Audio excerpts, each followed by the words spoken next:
Qué alegría ver la sala llena. Bienvenidos, buenos días y bienvenidos al Monasterio de San Miguel de los Reyes.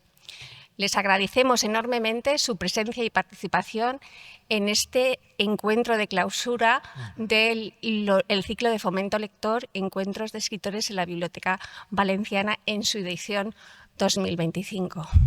En primer lugar, quiero agradecer también su presencia al director general de Cultura, el señor Miquel Nadal. Tàrrega, Miquel, bon dia, benvingut. También, como no, sin problemas, repetimos. Como os decía, estamos muy contentos de contar con vuestra presencia y participación. Gracias por acompañarnos. También quería dar la bienvenida al señor Miquel Nadal Tàrrega, director general de Cultura, a nuestra protagonista de hoy, la escritora Elvira Lindo. Elvira, buenos días, bienvenida. Y también quería dar la bienvenida a María José Insa, profesora del Colegio Cervantes de Canals, que nos acompaña aquí en la mesa. Quiero dar la bienvenida a los alumnos del Colegio Cervantes de Canals. ¿Por dónde andan estos alumnos? Aquí delante. También a los alumnos del IES Clara Campoamor de Alaquàs. ¿Por dónde andan? Ya os tenemos localizados. Al IES Benicalap de Valencia. También os tenemos localizados. Por otro lado, también damos la bienvenida al Club de Lectura de Mislata. Gracias. Al Centro Público de Formación de Personas Adultas Vicent Ventura de Valencia. Gracias por acompañarnos. También a la Universitat Popular de Ayora y a la Universitat Popular de Benimaclet. Bueno, ahora ya nos conocemos todos. Sí. Perfecto. Pues a la Universitat Popular de Orriols també.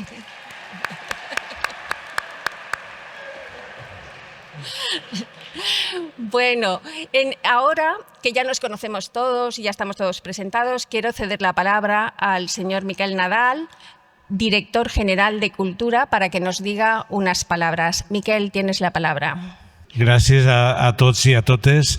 Este és un acte impagable i que per a mi representa una enorme satisfacció. Vaig a fer la intervenció més curta de la història perquè el protagonisme el té l'escriptora Elvira Lindo.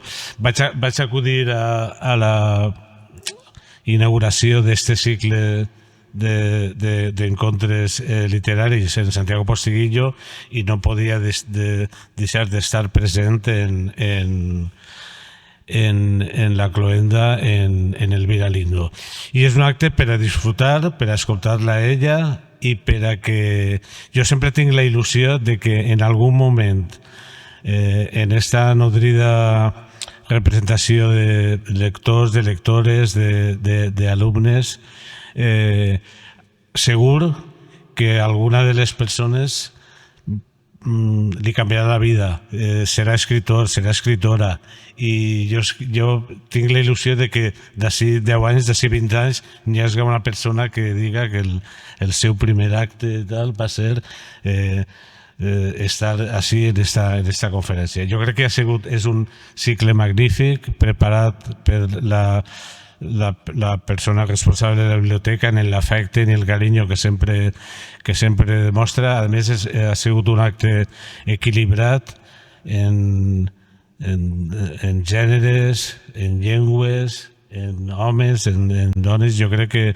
és un acte per a estar satisfet i per a que disfrutem d'escoltar les paraules d'Elvira Lindo. Moltes gràcies.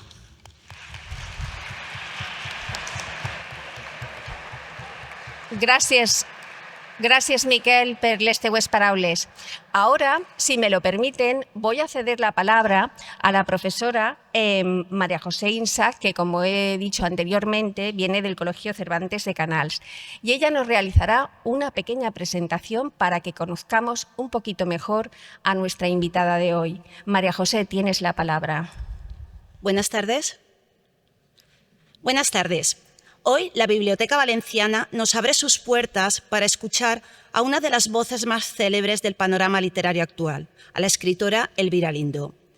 Resumir en unas pocas líneas lo que ha sido su trayectoria resulta difícil, porque es una mujer que se ha entregado al mundo de las letras en toda su extensión: locutora, novelista, ensayista, periodista, guionista, actriz, directora, en una palabra, una creadora. Nació en Cádiz en 1962, pero por circunstancias de la vida vivió su infancia en un constante nomadismo al que su padre embarcó a toda su familia: Cádiz, Tarragona, Palma, Buitrago. Estos cambios de lugar se alternaban cada verano con la estancia en un rincón valenciano muy especial para ella, Ademuz, que con el pasar de los años se convirtió en el escenario literario de una de sus obras. A los 12 años se instaló junto a su familia en un Madrid que caminaba hacia la democracia, y fue allí donde inició su etapa de adolescencia, viendo cambiar a España al ritmo de la movida madrileña. Estudió periodismo hasta 1987, momento en el que comenzó a trabajar como locutora en Radio Nacional de España. 1994 fue una fecha crucial, puesto que es el momento en el que decidió dedicarse a la escritura y apareció su primer libro, Manolito Gafotas. Con esta obra comenzó toda una serie de títulos con ese mismo personaje y sus andanzas por el madrileño barrio de Carabanchel Alto. A partir de ese momento fueron numerosas las obras que salieron de su pluma, con títulos como El otro barrio, Algo más inesperado que la muerte, Una palabra tuya, Lo que me queda por vivir, o su más reciente obra, En la boca del lobo, de 2023. En todas estas novelas planea de una manera u otra la infancia como epicentro de lo que son o han llegado a ser esos personajes. Creo que esa infancia, asociada al estado de bondad e inocencia, es un pilar central en la obra de esta autora. Sus personajes, desde Ramón Fortuna del otro barrio hasta Julieta, la protagonista de La boca del lobo, se han tenido que enfrentar a madres jóvenes que no supieron encajar el proceso de la maternidad, a madres que no lograron mantener a sus esposos junto a ellas, o incluso a otras que poco a poco se apagaban sin tener la oportunidad de ver crecer a sus hijos. Como lector, cuando terminas de leer estas páginas, evocas casi sin darte cuenta tu propia infancia y te vienen a la memoria episodios de tu vida que estaban olvidados en algún lugar de tu recuerdo. Pero este ejercicio de viaje a la infancia también lo experimenta la propia autora en su libro Corazón abierto, publicado en 2020. Es en esta obra donde nos abre de par en par las puertas de su mundo y nos invita a un viaje para que nos adentremos en su propia infancia. Revive su pasado en su núcleo familiar, buscando lo mejor de cada situación, como su padre le enseñó, y sin juzgar a nadie, consciente de que cada uno es prisionero de la época que le ha tocado vivir. De esa misma manera, intenta tratar a todos sus personajes, sin hacer juicios de valor. Pero luego está la otra Elvira Lindo, la periodista, la que escribe sus columnas en el periódico El País desde el año 2000. Como la he oído decir en alguna de sus entrevistas, ahí es donde no puede esconder el yo y donde nos da una mirada del mundo enriquecida por sus propias vivencias, como la de su etapa en Nueva York junto a su esposo, el también escritor Antonio Muñoz Molina. En muchas de esas columnas, entre las que se encuentra la del pasado domingo titulado A todas ellas, nos hace reflexionar sobre la vida de mujeres trabajadoras que lucharon por sus derechos. Y es que para Elvira Lindo son igualmente importantes las mujeres costureras sindicalistas de los años 30 que las intelectuales de las que habla la autora en su ensayo 30 maneras distintas de quitarse el sombrero. Asistimos, pues, al encuentro con una mujer atenta al curso de la vida y libre para narrarlo.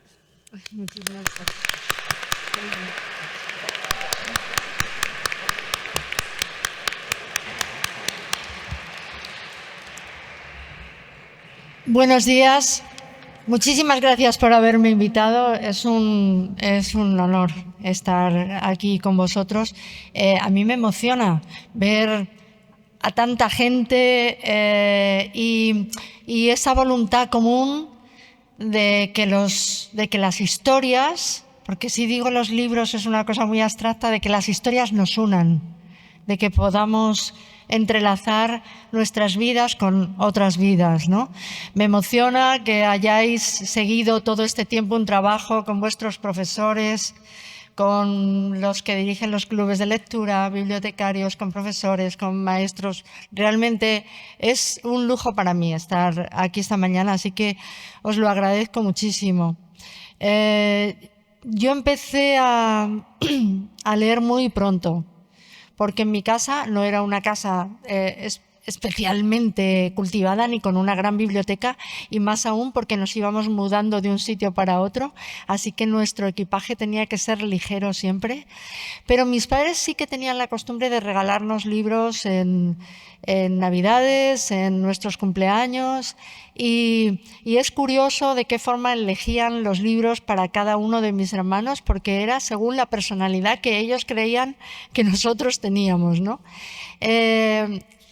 Cuando vivía en Palma de Mallorca, yo tenía en ese momento 9 años, leí un libro que me habían traído los Reyes. Bueno, aquí yo creo que ya todo el mundo sabe que los Reyes son nuestros padres. No sé si he desvelado algo, pero los Reyes me habían traído, los Reyes Magos me habían traído un libro que para muchas chicas, para muchas niñas fue importantísima, que fue Mujercitas. En toda la historia de ese libro se ha catalogado como un libro como para niñas, ¿no? Un libro. Sin embargo, debo decir que ese libro movió a la rebelión a muchas niñas, porque había un personaje en ese libro, Josephine Jo March, que escribía, que quería ser escritora, que escribía cuentos. Entonces, para mí fue todo un descubrimiento. Yo creía que los cuentos nacían como nace un tomate, o sea, que estaban ahí. No me había planteado nunca que hubiera alguien que perdiera el tiempo inventando una historia y escribiéndola, y que además quisiera en un futuro dedicarse a eso y que eso fuera su forma de vida. Entonces eso lo descubrí con un libro, antes ni me lo había planteado. Entonces fue cuando empecé a escribir, imitando lo que hacía el personaje de un libro, ¿no? Cuando fui a Madrid, ya escribía mis cuentecillos, llegué a Madrid con 12 años, y cuando fui a Madrid fui a vivir a un barrio que tenía mucha vida vecinal, un barrio de gente joven, de estos barrios que les nacieron a las ciudades en los años 60, 70, etcétera, ¿no? Y lo primero que hice, porque era una manera de estar en el barrio, era hacerme miembro de la biblioteca, tener el carné de la biblioteca pública de mi barrio, que estaba detrás de mi casa. Eso lo hacíamos muchos niños después de salir de la escuela íbamos a la biblioteca o a estudiar o a sacarnos un libro o a hablar o a molestar. Muchas veces nos echaron de la biblioteca, pero la biblioteca era un centro neurálgico del barrio en el que yo vivía, y además fue el primer carné de mi vida. Para mí era importantísimo tener un carné, me sentía mayor. Debo decir que los libros, a mí lo que me dieron fue un primer paso hacia mi independencia íntima. Es decir, yo a los 12 años no podía volver a mi casa a la hora que quisiera. Estaba pues controlada lógicamente por mis padres en todos mis movimientos. Sin embargo, leer un libro era algo que hacías en solitario, en tu habitación, y que te hacía sentir una persona mayor. Yo quería ser mayor cuando tenía esa edad, que quería tener toda la libertad que se podía tener, y un libro me daba esa libertad, y no solamente me hacía sentir mayor como mis hermanos, que eran mayores que yo, sino que me hacía habitar otros mundos. Yo leía libros que sucedían en Estados Unidos, o que sucedían en Inglaterra, o que sucedían en Dinamarca. sitios que yo que no sabía, para mí eran como otros planetas, no sabía dónde estaban ni cómo eran. Y mis primeros viajes fueron sin duda a través de los libros que nos amplían la mente y nos conceden una libertad que todavía no tenemos. ¿Qué más me facilitó la cercanía con la literatura? Yo siempre digo que un buen profesor, una buena profesora. O sea, no hay nada que te acerque más a las historias que los buenos profesores de literatura. Ahí están abriéndonos los ojos. Me acuerdo que yo no era buena especialmente así en nada en el colegio. Yo escribía y a veces lo ocultaba un poco porque me daba vergüenza, porque era mucho más popular ser buena en los deportes, por ejemplo. Pero escribía, me gustaba escribir. Entonces me acuerdo que tenía un profesor de literatura que se llamaba Manuel Mateo, que volvimos del verano y nos dijo que escribiéramos algo sobre el verano que habíamos vivido. Yo había estado, como muchos veranos, en el Rincón de Ademuz, que es ese sitio que tenéis que ir a conocer porque es de Valencia y muchos valencianos no lo conocen. Entonces yo había estado allí y escribí mi redacción. Me acuerdo que mi redacción se llamaba La libertad es un puente. Es curioso porque parece un nombre muy simbólico y yo de lo que hablaba era de un puente que había en el río Turia, allí. Y de estar en el río y de meter los pies en el río y de sentirme libre sin la vigilancia de los adultos. Por eso le llamé La libertad es un puente. El profesor leyó mi redacción y le puso un 10 y con un rotulador rojo rodeó ese 10 con un círculo rojo y eso me cambió la vida. Me cambió la vida a los 12 años. Por fin hacía algo para un profesor que estaba especialmente bien. Y creo que eso es lo que tiene que ofrecer la escuela, el instituto. Eso es lo que tiene que ofrecer. Decirnos, habéis leído bien este libro, habéis escrito bien esta redacción, os sabéis expresar. Expresaros es un pasaporte para el futuro. Para cualquier cosa que vayáis a hacer, expresaros bien es la primera asignatura, la asignatura más íntima que podéis tener para hablar con los demás, para hablar con educación, para buscaros un trabajo, para comunicaros con la gente. ¿Y dónde se aprende a hablar bien? Prestando oído y leyendo. Son las dos formas que hay. Entonces yo me siento muy agradecida a haber tenido libros de pequeña que me regalaron mis padres, a que un libro me inspirara a escribir, a apuntarme a una biblioteca pública y haber tenido un gran profesor de literatura.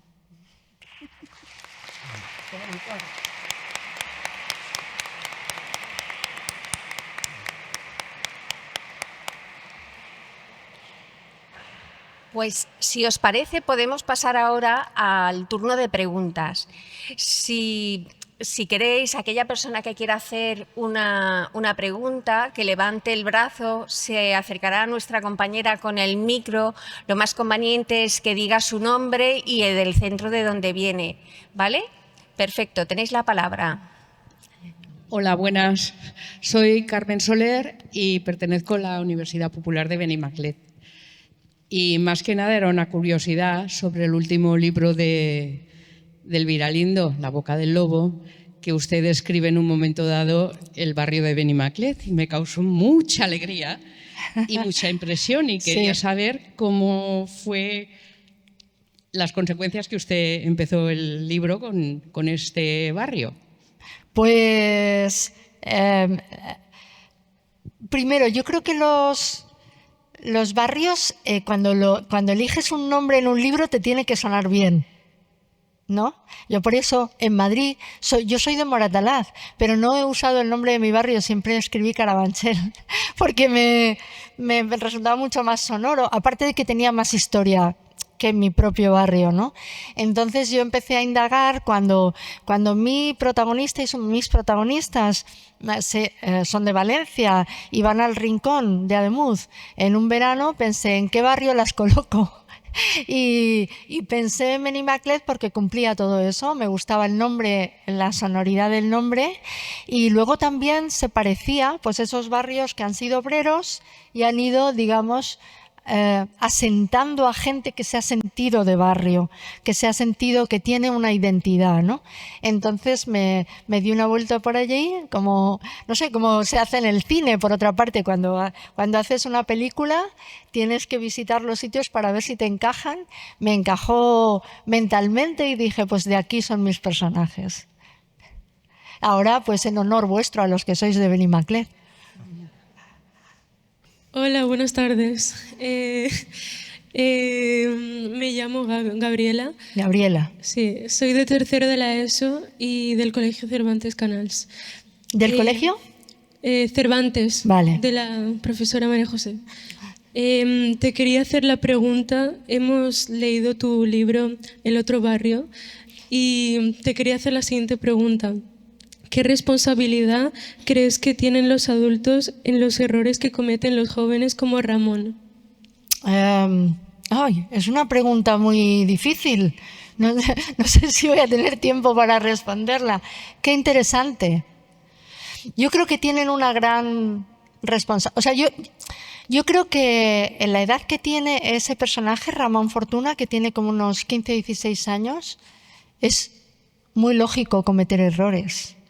Quiere decir que se cometen más errores que en la infancia. Yo creo que es un periodo de cambio en la vida y todos hemos cometido errores, y yo, si miro a mi propia adolescencia, me doy cuenta de todos los errores que cometí. Lo que sí que es verdad es que tienes que tener adultos al lado que te digan que han sido errores. Alguna vez en el instituto yo recuerdo haber tenido comportamientos muy equivocados y creo que me hizo mucho bien que alguien me explicara que eso estaba equivocado, porque si no tardas mucho en darte cuenta. Lo normal es que cuando haces algo que es un error, no sé si os pasará a vosotros, lo normal es que tiendas a defenderte, a tozudamente defender lo que has hecho, aunque sea un error. Y yo creo que tiene que haber alguien al lado que te explique por qué es un error. Si has podido hacer daño a alguien, ¿por qué no está bien hacer daño? Es que yo creo que hay veces que hay gente que hace daño toda su vida, no hace falta ser adolescente, pero hay gente joven que está haciendo daño a alguien, a sus compañeros, y no lo sabe. No está reflexionando sobre eso, ¿no? Y creo que en los centros educativos, para empezar, creo que debe ser una enseñanza de los padres, ¿eh? En esta vida, uno de los principios básicos es no hacer daño. Con eso ya estás haciendo cosas buenas. Es decir, con ahorrarte el mal ya estás haciendo cosas buenas. Tienen que ser los primeros tus padres y que lo veas en su comportamiento. Pero a lo mejor no es así, y entonces tiene que ser el centro educativo el que encuentres a alguna persona que te diga, ¿por qué has hecho esto? Vamos a buscar el fondo de tu comportamiento. ¿Por qué has hecho lo que has hecho? Y yo creo que eso podría evitar muchos caminos muy peligrosos. Al final, el adolescente que se comporta mal y que se sigue comportando mal porque no tiene nadie que le aconseje, es un ser solitario y desgraciado, acaba siendo una persona desgraciada. Bueno, yo soy Eva, soy compañera, porque aunque soy profe, soy compañera de la Universidad Popular del barrio del Marítimo en Ayora, dentro del jardín de Ayora. Y realmente la pregunta no es mía, es una pregunta que me han hecho en los diferentes grupos donde hemos estado leyendo cosas tuyas. En concreto, sobre el libro de A Corazón Abierto, porque a los jóvenes no sé, porque todavía son jóvenes, afortunadamente para ellos, pero para las personas de cierta edad ha supuesto un ¡pum! Lo que tú has dicho antes, las historias nos unen y nos mueven, porque todos tenemos historias, todos hemos tenido padres que se han ido y los hemos descubierto después, hemos tenido que pensar en nuestro pasado para llegar a una paz interna. El caso es que nos gustaría que nos hablaras, si tú escribiste el libro en cierta manera como ejercicio terapéutico, porque veíamos ahí, y que eso sí, que muchas gracias, porque fue de una valentía contar esas emociones tan íntimas que muchas personas no se atreverían, pero fíjate, nos han unido a ti, porque nos han abierto muchas cosas. Y luego otra pregunta, que no sé si se atreverán, la voy a hacer, que decían sobre la boca del lobo, que quién era el padre. Ah, Por ahí me han dicho, luego la persona que lo pregunte. vale. A ver si se atreve. Bueno, pues eso. Muchísimas gracias, de verdad. Me Muchas retiro. gracias. Bueno, A Corazón Abierto. Para empezar, A Corazón Abierto se llama así porque tiene un doble sentido. A Corazón Abierto es la operación que le hicieron a mi madre, que fue una de las primeras operaciones a corazón abierto que hubo en España. Con lo cual, para mí, esa expresión, que para mucha gente es simplemente que estás hablando de manera muy sincera y muy honesta, no dejándote nada dentro, para mí lo primero que me sugiere esa expresión es la operación quirúrgica de mi madre, ¿no? Que está en el centro, es el corazón neurálgico del libro, ¿no? Yo quise escribir la historia de mis padres. Pude escribir más la de mi padre porque mi madre murió cuando yo tenía 16 años. Entonces, mucha gente me dice, escribes más de tu padre que de tu madre en el libro. Digo, ya, pero es que desgraciadamente la conocí menos a lo largo del tiempo. Entonces, para mí ha sido como una presencia fantasmal. A mí siempre me gusta responder sobre mis libros contándoos una historia. Yo os voy a contar una historia. A ver, mi padre era de ese tipo de padres de esa época en que los hombres no mostraban ninguna debilidad. Querían ser todo, ¿saben? Mi padre contaba su propia vida como pintándose a sí mismo como un tío valiente que había sabido enfrentar todos los problemas, todos los momentos difíciles que había tenido en la vida. Y nos contaba una historia de cuando era pequeño. Mi padre contaba que algo que se hizo mucho en España justo después de la guerra. Mi padre contaba que, claro, él era de una familia, eran 4 hermanos, entonces mi abuela se quiso quitar una boca, es decir, que quiso aligerar su trabajo como madre o también por cuestiones económicas, y ellos vivían en el sur, y mandó a mi padre solo a Madrid.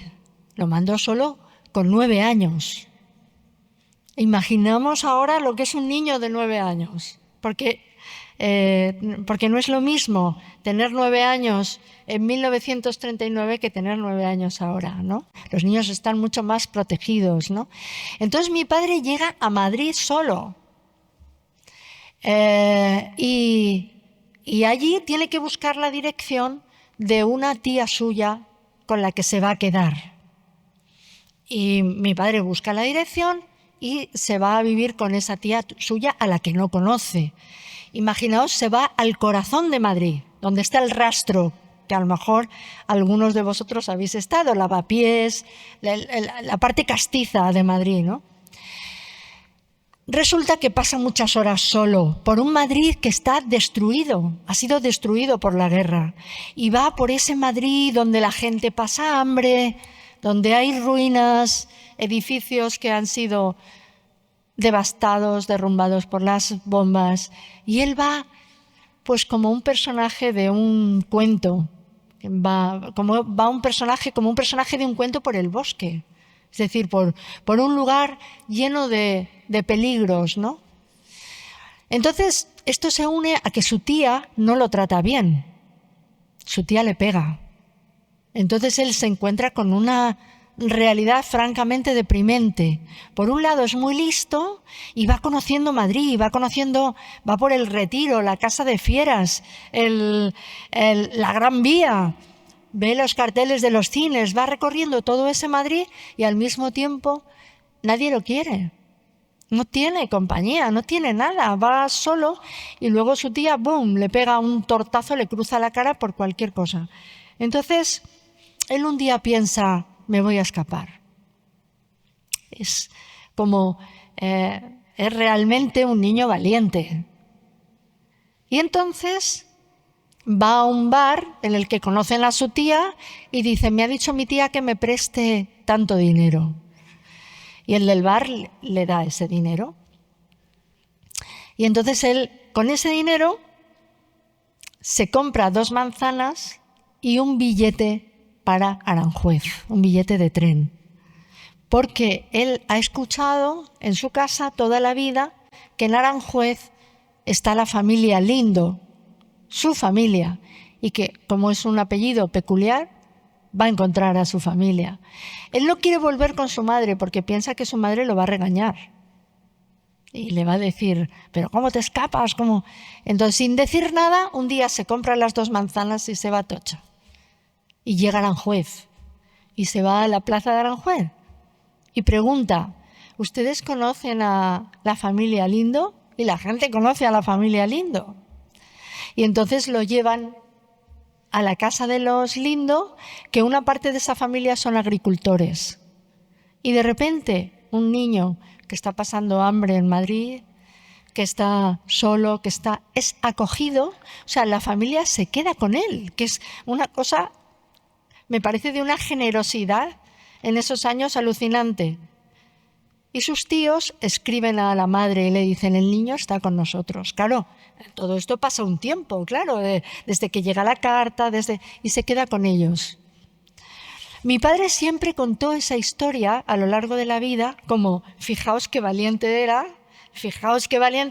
lo que yo hice fue como, parece una historia de cuento infantil del héroe, de David contra Goliat, Pero según fue acercándose al final de su vida, él mismo se dio cuenta de lo mal que lo había pasado. Empezó a reconocer su propia debilidad. Empezó a reconocer pues, que era un niño que había sido completamente abandonado. Y lo empezó a narrar de otra manera. Pasó algo muy curioso. Yo estaba escribiendo esa historia, que es que es importante en el corazón abierto, estaba escribiendo esa historia y un día llama a mi puerta una sobrina lejana mía que yo no conocía, María Lindo de Aranjuez. Y entonces me dice, soy músico en Alemania, en Berlín, mi marido también es músico, tocamos en grandes orquestas, pero nos gusta hacer cosas entre nosotros más creativas. Y he pensado que tú podías escribirnos una historia y nosotros componer una música. Y le dije, pero si es que yo no sé leer música, ¿cómo voy a...? No te preocupes, tú escribe la historia y nosotros te seguiremos. Eran 6 músicos. Nosotros te seguiremos. Entonces ella se va, yo me quedo esa noche pensando y digo, ¿y por qué no cuento la historia de mi padre?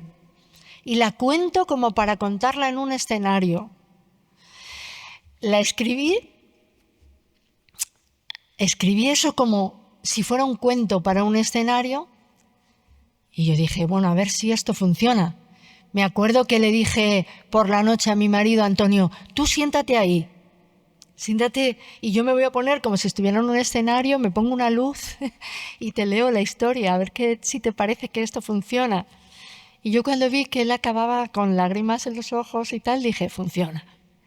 Y entonces vino un músico a Madrid, un compositor finlandés que formaba parte del grupo y dijo, llévame por los sitios por los que sucede la historia.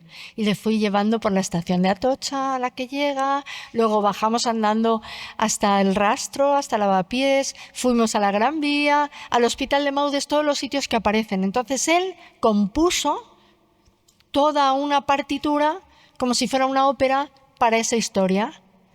Y entonces yo me fui a Berlín y ensayamos la historia y ellos me iban siguiendo, o sea, yo también me tuve que aprender la música de oído.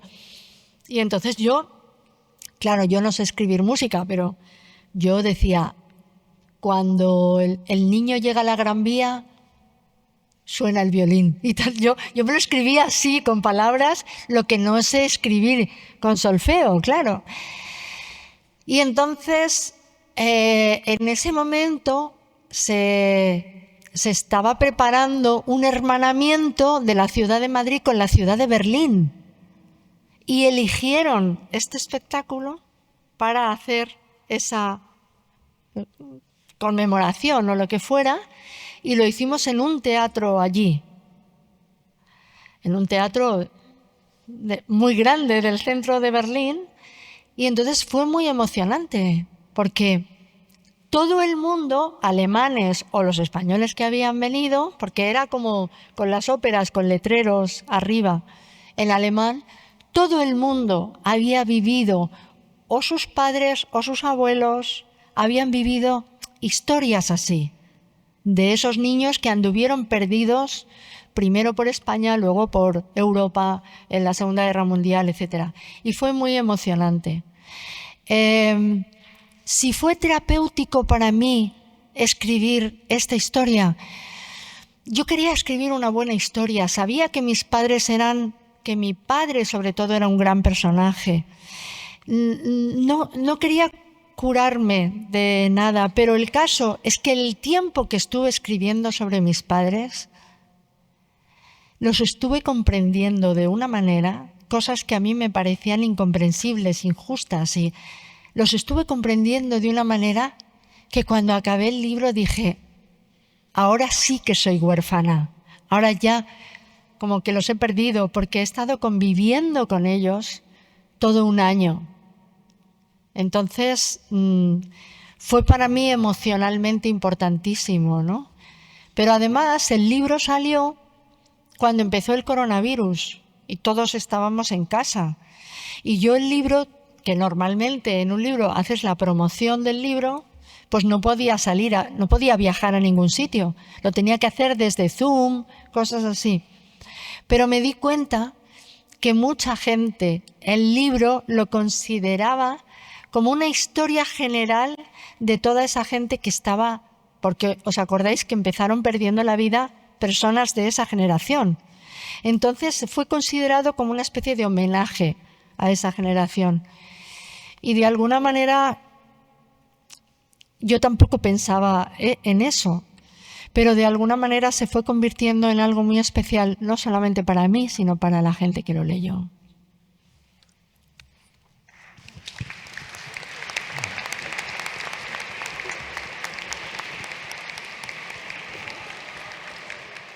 Hola, buenos días. Un honor poder hacer esta pregunta. Soy Aleix Caturla del IES Benicalab y me gustaría saber si para escribir el libro de Manolito Gafotas, si te inspiraste en alguna anécdota tuya o te inspiraste en algo en particular, no sé. Vale, muchas gracias por la pregunta. Yo creo que cuando se escribe un libro en primera persona, como es el libro de Manolito, Manolito está todo el rato, es el que cuenta la historia.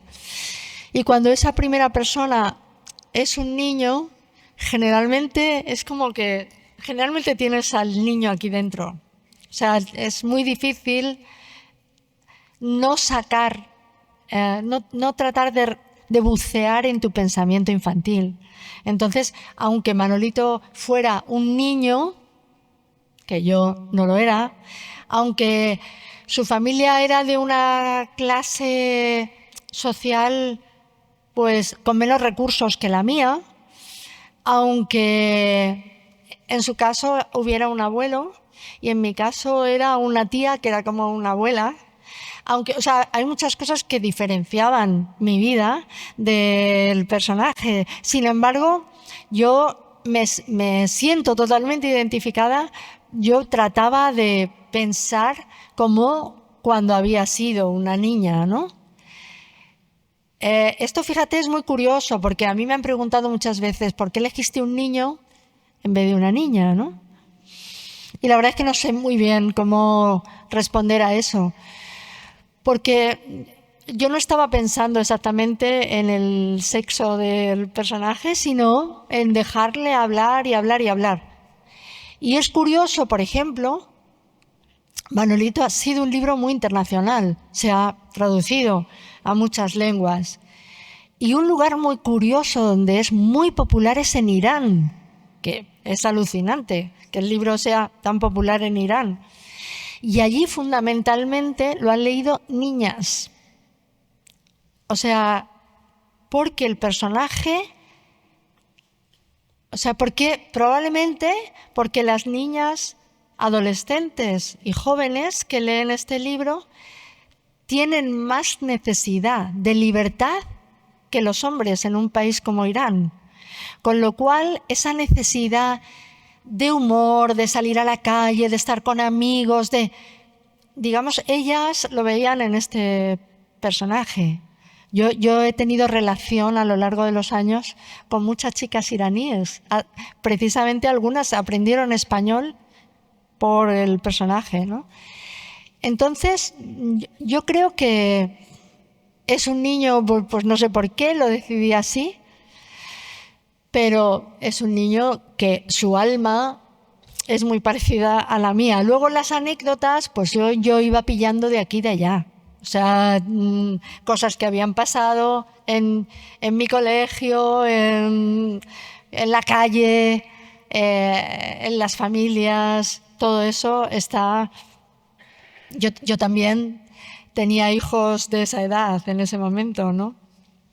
Entonces, las cosas que decían, luego los sentimientos que tiene el personaje, que a veces son de celos, se siente incomprendido, de cierta melancolía, o al contrario, de muchísima alegría. Todas estas cosas están tomadas de las cosas que yo he visto de la observación de la vida misma. Y luego el humor, que yo creo que es lo que hace que el personaje llegue tan directamente, es el humor. O sea, el ver la vida en la alegría y en la desgracia con humor. Es lo más importante del libro. Bueno, yo soy Modesta, mi nombre. Vengo del colegio Vicente Ventura, que es para personas mayores de la Fonsanta, y le queremos hacer una pregunta. Si Manolito, también la profesora Coloma nos acercó el libro Manolito Gafotas. Si Manolito Gafotas tuviera redes sociales, ¿cómo cree que las usaría? ¿Y qué publicaría? Eso nos interesa. Es muy difícil porque yo, fíjate que he mantenido al personaje muy alejado de todas esas cosas. No sé si alguno de vosotros escuchó estas Navidades, yo hice el cuento para la SER con el personaje, el cuento de Navidad. No sé si alguien lo escuchó. Bueno, pues naturalmente yo tuve que actualizar el personaje. Él sigue teniendo la misma edad, sigue en el mismo barrio, la misma familia, todo eso. Pero claro, entraron de alguna manera la realidad, que no la puedes obviar, que son Internet, las redes sociales y todo esto, pero procuré que no estuvieran tampoco muy presentes, porque entonces eso desvirtuaba todo el discurso del personaje. No sé, me resulta muy difícil porque, fíjate, con respecto a Manolito, a veces me han preguntado, ¿y qué pensaría de Trump? Digo, yo qué sé, o sea, no, quiero decir que yo prefiero mantenerlo en su mundo, en su barrio, en su universo, y no hacerle preguntas directamente de actualidad. Naturalmente, creo que, pues como cualquier chaval, te querrá tener un móvil, querrá tener Instagram, querrá tener... pero se enfrentará a los problemas de adicción en el que estamos, no voy a decir los jóvenes, en el que estamos todos. Pero me gusta mantenerlo un poco virgen, un poco alejado de todo eso. Me hace ilusión que su pensamiento no esté colonizado por las redes.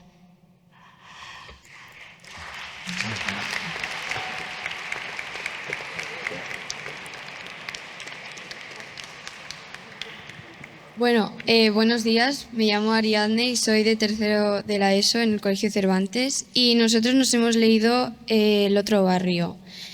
Y bueno, sabemos que el protagonista se llama Ramón. Y a mí lo que me llamó la atención es que el abogado Marcelo se apellida Román.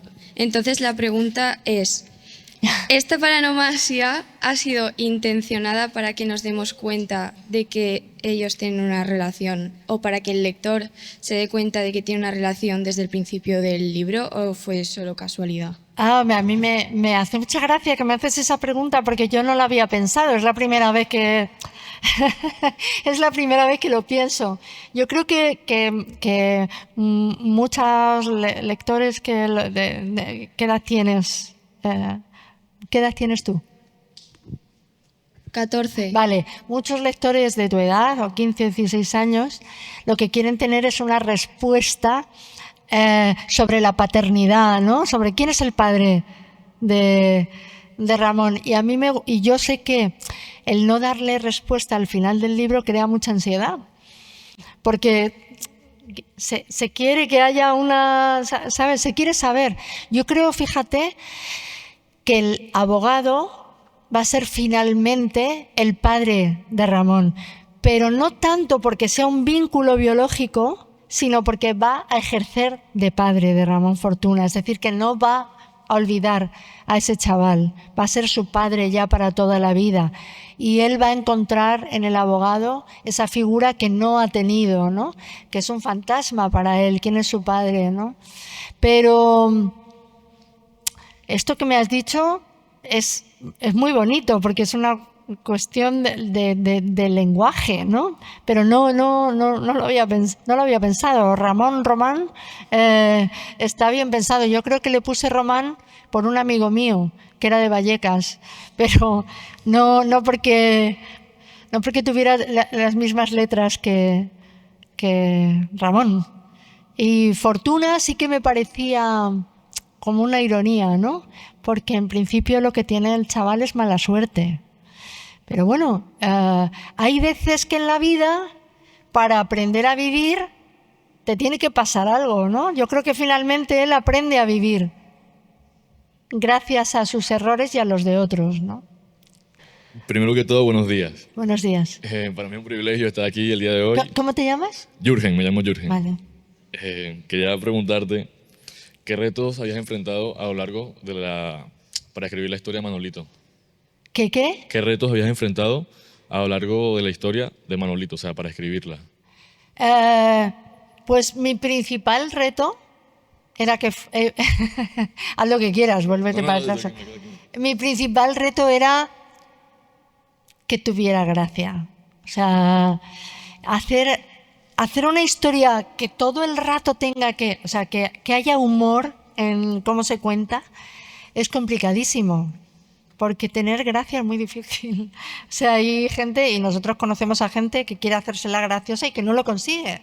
O sea, entonces el personaje en sí no es un héroe o sería el antihéroe, no es un héroe, no hay nada en lo que destaque ni nada, ¿no? Pero sabe contar su propia historia, ¿no? Entonces, mantener la atención del lector a base de cómo lo cuenta él, porque si te fijas, las historias que él cuenta no son extraordinarias, son cosas muy del día a día, muy cotidianas, ¿no? Pero qué importante es en esta vida saber contar bien las cosas. Y yo creo que ese es su principal don. Y claro, yo de alguna manera soy su portavoz en el libro. Tengo que dejar que él hable. Y que él hable y que, no sé, que capte la atención del lector. Y lo que sí os aconsejo, porque creo que nos quedó muy bonito, es que entréis, no sé si es a través de Spotify o de la SER, de la cadena SER o tal, que entréis a lo que hicimos en Navidad, al cuento de Navidad, y lo escuchéis, es 1 hora. Creo que es muy divertido, que está muy bien.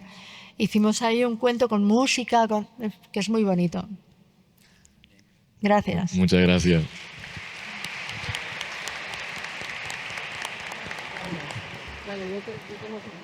Hola, buenos días. Soy Elsa Parrilla del Colegio Clara Campoamor de Alacuás. Y bueno, esta pregunta la hemos pensado en mi clase de tercero PDC.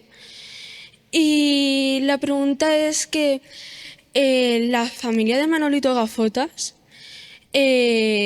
¿cómo te la imaginarías en estos tiempos? Es una buena pregunta. ¿Me has dicho te llamas? Elsa. Elsa. Es una buena pregunta para ti, lo digo para todos los de tu clase, porque mira, cuando yo escribí el primer libro, había gente a la que le chocaba mucho que yo... la pobre está pendiente del micrófono y no se relaja. Bueno, cuando yo escribí el primer libro, había gente que salió en 1994.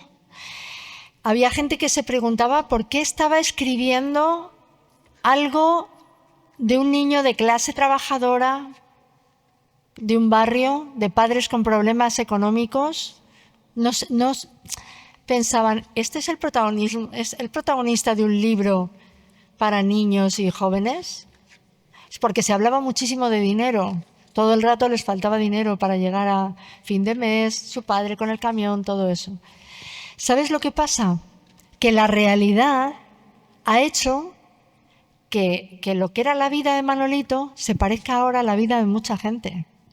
Entonces no me ha hecho falta pensar cómo sería Manolito ahora. Sería exactamente igual. Tendrían problemas para pagar su casa, tendrían problemas para llegar a fin de mes, tendrían... O sea, las mismas preocupaciones que tenía el personaje en 1994 son las de ahora. Pero se ha hecho más democrático, le pasa a más personas, ¿no? Porque vino la crisis de 2008, porque vino el coronavirus, porque han pasado muchas cosas, pero muchas cosas que hace que a muchas más familias les ocurra lo mismo que le ocurría a la familia García Moreno. Con lo cual, no encuentro que sea muy diferente. Por fortuna, mira, en un colegio me preguntaron algo que me hizo mucha gracia. En un colegio de Carabanchel. Me preguntaron, ¿el piso donde vive la familia es alquilado o es en propiedad? Y yo dije, mira, por fortuna, estad tranquilos porque es en propiedad. Tienen una hipoteca, pero podemos respirar. Al menos la familia García Moreno la tenemos en un piso, ¿no? de propiedad de los García, ¿no? Eso es una cosa que me relaja bastante a la hora de pensar en ellos. Gracias.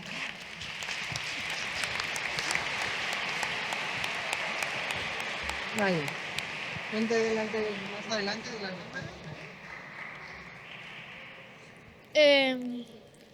Hola, me llamo Lope Marbella. Y ¿Te llamas? Lope. Lope. Como Lope de Vega. Es que Pensé, ¿será como Lope de Vega? Vale, bien. Estoy con el IES Benicalab. ¿Y qué libro te transmitió una sensación que sea la misma que tú quieres transmitir a tus lectores? Oh. Y esta pregunta es de todos tus compañeros, Sí. o sea, no solamente de Lope. No, Es Lope y compañía. Sí. Vale. Uf, pues es muy difícil. Mira, con respecto a Manolito, hay algunos libros que yo creo que se leen menos ahora, pero que se leían mucho cuando yo tenía tu edad. Todos los libros de Mark Twain, por ejemplo, Huckleberry Finn, Tom Sawyer, todos esos libros para mí fueron alimento de lo que yo quería luego transmitir. Guillermo el Travieso. El pequeño Nicolás lo leí después, yo lo leí mayor, no lo leí... Es curioso porque lo han comparado en cierto sentido, pero yo no lo había leído. Lo leí por mi hijo. No. Sí, yo creo que esos libros, Guillermo el Travieso, Tom Sawyer, bueno, y luego todas esas sagas de los 5, todas esas, ¿sabes? Eso me hizo pensar en hacer más libros. Bueno, también te voy a ser sincera. Escribí el primer libro y con el primer libro fui a la feria del libro. Yo pensé que no iba a venir nadie, porque a ver, un libro para niños no tiene mucha publicidad, por así decirlo, ¿no? Y de repente empezaron a llegar niños y yo me quedé sorprendidísima. Dije, pero... Y es que es un libro que enseguida empezó a leerse gracias sobre todo a la escuela, sobre todo. Y entonces venían niños y niñas a que les firmara y me preguntaban, ¿cuándo sale el segundo? Y yo no lo había pensado, no pensaba que el libro tenía un segundo, ¿no? Y dije, pues si ellos lo dicen, ¿será que es que hay que hacer un segundo libro? Y bueno, de alguna manera eso me movió a escribir 8. Así que, bueno, fue idea vuestra, por así decirlo. Gracias. Gracias. Muy bien, gracias. Vale, pues ya está. Elvira, muchísimas gracias. Nos ha pasado el tiempo volando. Siento comunicaros que ha llegado el momento de finalizar este encuentro. Podíamos estar muchísimo más tiempo. Y nada, solo me queda darle las gracias a Elvira. No, ha sido una maravilla para mí. Muchísimas gracias a vosotros y por, no sé, esa curiosidad, esas buenas preguntas. Me parece que alguien quería decir algo ahí. Hola, soy Vicent y pertenezco a la Universidad de Ayora. Tú has dicho que a los 12 años leíste un libro y ese libro te hizo ver, que tú querías hacer algo. ¿Te acuerdas de ese libro? No, el que dije es que el que escribí, el de Mujercitas, el que me hizo escribir. Vale, es que se vale, lo he leído yo. Vale. Bueno, yo partiría del de Mujercitas también por mi edad. Claro, yo pensé, como siempre se ha descrito un libro como Pursi y todo esto, yo a veces me reservaba en decir el nombre del libro, pero ahora he visto que influyó en muchísimas generaciones de mujeres, ¿no? Y aparte que la última película era buenísima, la que se hizo sobre Mujercitas, ¿no? Pero sí, fue ese libro y empecé a escribir muy pequeña como un juego, que es como hay que escribir. Como un juego. Leer es un juego, escribir es un juego. Y no hay que perder... Hay veces que es verdad que la escuela impone unas lecturas, etcétera, pero creo que no hay que perder esa idea del juego a través de la lectura. Por eso es tan importante vuestro trabajo, ¿no? Al final pasa a ser un placer y claro, al final pasa a ser... Aprendemos hasta ortografía, sí, es muy importante. Sí, y bueno, os quería de verdad dar las gracias porque un público tan numeroso, que normalmente hay un bulle, esa atención que me habéis prestado, ha sido un lujo para mí. Muchísimas gracias por invitarme.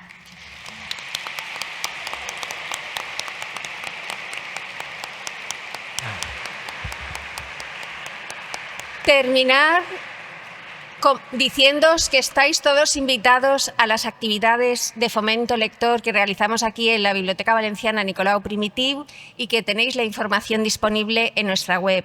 Aprovecho para dar las gracias a las personas que nos acompañan aquí en la mesa, a la profesora María José Insa y al director general de Cultura, el señor Miquel Nadal.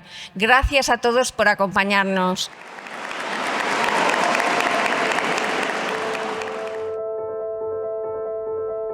Yo creo que la autora del libro, que hemos leído casi un Manolito Gafotas en clase, me parece una persona que conecta muy bien con la gente joven. Yo primero conocí a Elvira Lindo pues porque mi abuelo ha leído muchísimos libros de Elvira Lindo y la mayoría de libros que recomienda Elvira Lindo, mi abuelo se los lee. Entonces yo conozco a Elvira Lindo por mi abuelo.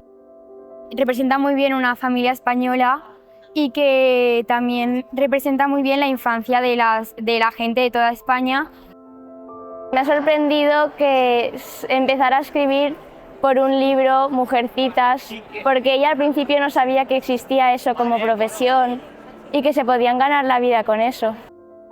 Recordar todas las cosas que han salido en el libro, que te recuerda a tu infancia, aún así a esta edad, te sigue impresionando y te sigue dando recuerdos de cómo la inocencia de un niño.